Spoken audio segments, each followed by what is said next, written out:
Welcome to my YouTube channel. जैसा कि आप लोगों को ज्ञात हो चुका है, यूपी बोर्ड 2025-26 का एग्ज़ाम का टाइम टेबल आउट हो चुका है। हमारा एग्ज़ाम जो है 18 फरवरी 2026 से 12 मार्च 2026 तक चलेगा। तो एग्ज़ाम में सबसे बड़ी चीज़ क्या होती है कि एग्ज़ाम का क्या सिलेबस है। जैसे हम साइंस की बात करते हैं तो साइंस में कैसे पढ़ना चाहिए, कैसे अच्छे मार्क्स आ सकते हैं, उस पे ध्यान देने की ज़रूरत होती है। तो इसके लिए सबसे पहले हम लोग साइंस का सिलेबस देखते हैं क्या है। टोटल 100 मार्क्स का होता है, जिसमें कि 70 मार्क्स जो है रिटन होते हैं और 30 मार्क्स आपको मासिक टेस्ट, प्रैक्टिकल एवं प्रोजेक्ट कार्य पर मिलता है। 70 मार्क्स में आपको 23 नंबर पासिंग होते हैं। कम से कम 23 नंबर पाना है आपको 70 मार्क्स में। और जो 30 नंबर इंटरनल मार्क्स है उसमें 10 नंबर पाना होता है। तो टोटल मिलाकर 33 मार्क्स हो जाते हैं। अब जो 70 मार्क्स का है, इसमें भी 20 मार्क्स आपको एमसीक्यू मतलब मल्टीपल चॉइस क्वेश्चंस मिलते हैं, जिसमें सिर्फ आपको टिक करने रहते हैं। और जो 50 मार्क्स है उसको कॉपी पे नोट करना पड़ता है, सॉल्व करना पड़ता है। तो आइए आज हम देखते हैं कि हमारा सिलेबस क्या है। तो हम लोग बात करते हैं पाठ्यक्रम 2025-26, सब्जेक्ट साइंस है। एग्ज़ाम डेट जैसा कि आप लोग देख रहे हैं यहाँ पे मेंशन किया गया है। इसमें कुल 5 इकाई हम लोग को पढ़ना है और सभी इकाई में 4-5 चैप्टर्स दिए गए हैं। तो पहला इकाई का नाम है रासायनिक पदार्थ, प्रकृति एवं व्यवहार। यहाँ पे हम लोग अगर इसको कवर कर लेते हैं तो हमारा 20 मार्क्स यहीं से आने की मतलब यहीं से आएगा ही 20 मार्क्स। अब इसमें जो है रासायनिक पदार्थ, प्रकृति एवं व्यवहार में कौन कौन से चैप्टर पढ़ने हैं वो देख लीजिए। जैसा कि इसमें पहला चैप्टर है रासायनिक अभिक्रियाएं एवं समीकरण। रासायनिक अभिक्रियाएं एवं समीकरण, ये हम लोग का पहला चैप्टर। तो रासायनिक अभिक्रिया एवं समीकरण में भी सबसे पहले हम लोग सीखेंगे रासायनिक समीकरण क्या होता है, इसको संतुलित कैसे किया जाता है। उसके बाद संतुलित रासायनिक समीकरण का तात्पर्य क्या है। इसमें विस्थापन अभिक्रियाएं होती हैं, द्विविस्थापन अभिक्रियाएं होती है, अवक्षेपण अभिक्रिया होता है, उदासीनीकरण अभिक्रिया होता है, उपचयन अभिक्रिया होता है। बहुत सारे अभिक्रिया इंपॉर्टेंट्स हैं जिसको कि हम लोग आगे देखेंगे। इसके बाद इसी में चैप्टर 2 है जिसका नाम है अम्ल क्षारक एवं लवण।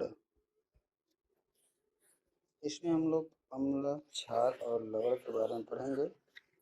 ये तो बहुत ही इजी है। फिर तीसरा है, तीसरे चैप्टर का नाम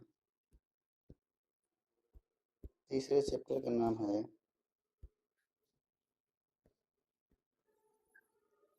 धातु एवं अधातु। धातु एवं अधातु, इसमें धातुओं के बारे में पढ़ा जाता है। ठीक है, धातु के क्या गुण हैं, अधातु के क्या गुण हैं, सक्रियता श्रेणी इम्पोर्टेंट है इसमें। उसके बाद इसी में है चौथा चैप्टर कार्बन तथा उसके यौगिक। कार्बन तथा उसके यौगिक। तो ये 4 चैप्टर हैं इकाई 1 में रासायनिक पदार्थ, प्रकृति एवं व्यवहार, रासायनिक अभिक्रियाएं एवं समीकरण, अम्ल क्षारक एवं लवण, धातु एवं अधातु, कार्बन तथा उसके यौगिक। ये 4 चैप्टर क्लियर करने पर हमको कितने मार्क्स मिलेंगे? 20 मार्क्स मिलेंगे। इसी तरह इकाई 2 में हम लोग को क्या पढ़ना है, देख लीजिए। इकाई 2 है जैव जगत। यहाँ भी हम लोग को 20 मार्क्स मिलेंगे और इसमें भी कुल 4 चैप्टर्स पढ़ने हैं। पहला है जैव प्रक्रम। पहला चैप्टर है जैव प्रक्रम। जैव प्रक्रम में हम लोग जंतुओं के पोषण, श्वसन, परिवहन तथा उत्सर्जन की मूलभूत अवधारणाओं को सीखेंगे। चैप्टर 2 है नियंत्रण एवं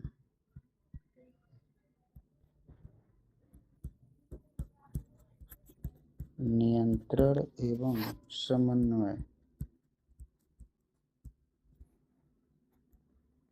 नियंत्रण एवं समन्वय। तीसरा चैप्टर है जीव जनन कैसे करते हैं।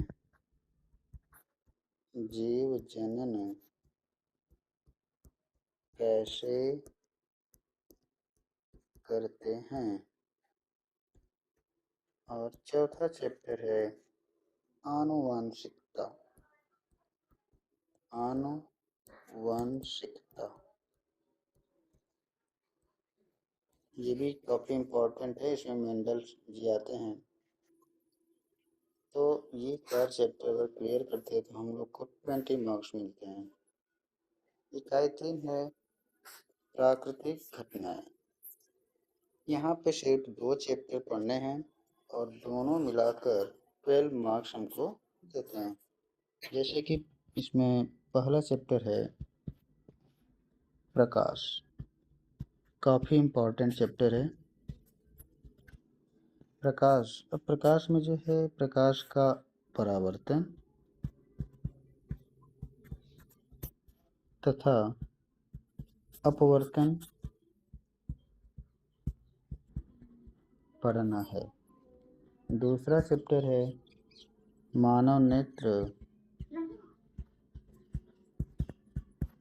तथा रंग बिरंगा संसार। रंग बिरंगा संसार। यही 2 चैप्टर हैं इकाई 3 में जो कि हमको 12 मार्क्स देते हैं। इसके बाद चौथा इकाई है विद्युत का प्रभाव। इसमें भी मात्र 2 चैप्टर हैं। इसमें 2 चैप्टर क्लियर करने पर हमको 13 मार्क्स मिलता है।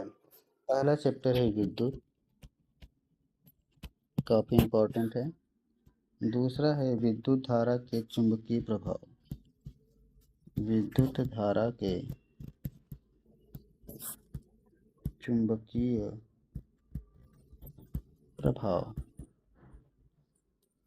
उसके बाद ये 2 चैप्टर हैं। ये 2 चैप्टर क्लियर करने पर हमको कितने मार्क्स मिलते हैं? 13 मार्क्स मिलते हैं। और लास्ट इकाई है 5वां जिसका नाम है प्राकृतिक संसाधन।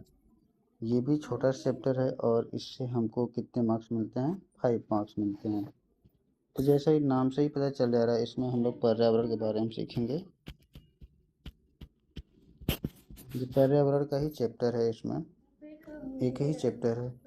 तो इस तरह से हम लोग का जो है ये सिलेबस है पाठ्यक्रम 2025-26 साइंस का क्लास 10 के लिए।